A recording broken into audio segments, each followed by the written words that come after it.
WWE super താരം Roman Reigns മരണപ്പെട്ടു എന്നുള്ള രീതിയിൽ കുറേയധികം വാർത്തകളും വീഡിയോസും നിങ്ങൾ കണ്ടിട്ടുണ്ടാകും. അപ്പോൾ എന്താണ് അതിൻ്റെ പിറകിലെ സത്യാവസ്ഥ എന്ന് പറഞ്ഞ് ഡീറ്റെയിൽ ആയിട്ടൊന്നും പങ്കുവെക്കാനില്ല. ആ വീഡിയോസും ആ ഒരു ന്യൂസുകളും എല്ലാം ഫേക്കാണ്.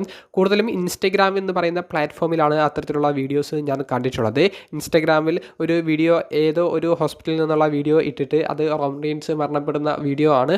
റോമൻ റീൻസിൻ്റെ ബോഡി വീട്ടിലേക്ക് കൊണ്ടുപോകുന്നു എന്നുള്ള രീതിയിൽ ആ ചടങ്ങുകളും അവർ കാണിക്കുന്നുണ്ട്.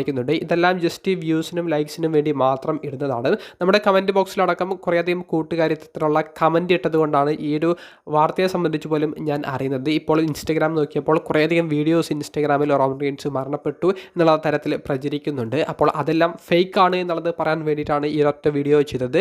ഇനി കൂട്ടുകാരും അത്തരത്തിലുള്ള ഒരു കമൻറ്റ് ഇടരുത്. കാരണം കുറേയധികം കൂട്ടുകാർ ഇട്ടതുകൊണ്ട് ഒരു അവയർനെസ് പോലെ ഈ ഒരു വീഡിയോ പങ്കുവെച്ചു എന്ന് മാത്രമേ ഉള്ളൂ. മറ്റുദ്ദേശമൊന്നും നമുക്ക് ഈ ഒരു വീഡിയോയ്ക്ക് ഇല്ല.